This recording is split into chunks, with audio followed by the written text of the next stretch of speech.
Hi, and welcome to Carolina Women. I think I've died and gone to heaven. I am here with my friend Cathy Ulmer. We're at Ulmer's Pharmacy. We're in the lab. We're in the lab. I mean, yes. I honestly feel like I've died and gone to heaven. Yes, This is my favorite I love place. this place. This is where the magic happens. Yes. And when we yes. talk about where the magic happens, what are we talking about? Well, I mean, there's probably been a lot. People have talked a lot because you hear about GLP-1s Yes. now and the compounding of GLP-1s. Well, what's compounding? Exactly. So in general, most drugs are made, or a lot of drugs are made by manufacturers. So, why would we have to make anything locally in a lab? But, if it's not made in a liquid and you can't swallow a pill, or if it's something specific like hormone replacement that's, specific to each individual, or it's just a drug that is on shortage, like a GLP-1, we have the ability to come in here and take all these chemicals and make specific medication, but it's patient specific. Well, it's funny because my 7-year-old granddaughter is recently going to take a medicine for ADHD, and she's like, I can't swallow it. I don't think I can do this. And she's just, she doesn't care that she's taking a medicine because it's going to help as much as how do I swallow it. That's it. I mean, and at the end of the day, sometimes you can take a pill home and crush it and take it yourself, but in a lot of situations, that's a lot of work, or you're just not comfortable with it. So, here in the lab, we can, make the medication in a way that the patient can take. So, even for autistic patients, a lot of times it's not even just about whether it's in a liquid, it's about how does the liquid textured and how does it taste. So, maybe the kid likes strawberries, so we can compound it, we can sweeten it, we can suppress the bitterness, and then we can, make it flavored.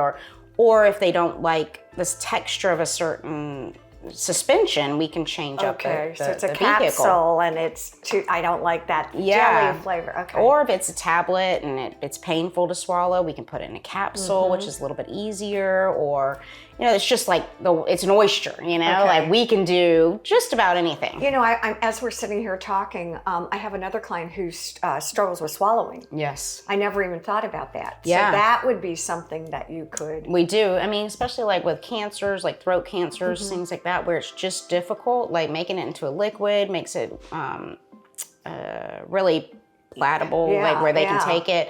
And then also like things just like putting glycerin on your capsule because it makes it slide easier. We just have a lot of ability options to do different things. Like I said, I love this. This is my idea of it is going like ahead. Let me ask you a question about injectables too. I have my clients. I have someone who is going to need to have a medicine injected. Is that something that you ever do? We are here, you can kind of see, we have a regular lab, we have a hood where we can do hazardous chemicals, but we don't have a sterile lab. So when you're doing something that's going to be injectable, you want to have a special facility, because we wouldn't be standing in here if it was sterile. But you can compound sterile. We just don't here at Ulmer. But what about helping patients who need to get a monthly injection and don't know where to go get that, and don't necessarily want to go to the physician, or they don't have time? So in some cases, there's some things that we're allowed to do. We're allowed to do vaccines without a prescription, things like that. But a lot of the injectables, either for B12 shots, we need a prescription because it is prescription, but we do administer the B12 shots.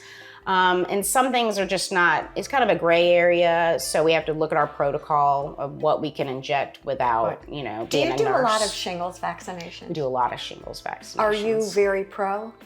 Yeah, absolutely. I mean, the new vaccine is almost 96% effective at preventing serious side effects. So, and with shingles, it's so in your nerves that if it gets in your face or your eyes, things like that. So it doesn't seem to be, it's not a live vaccine, and it's not a lot of side effects to it. So I'm a big proponent of the shingles vaccine. I might have to come in and see you for that, because I know over 55 and I've just sort of not done it. Yeah. We're all over the place today.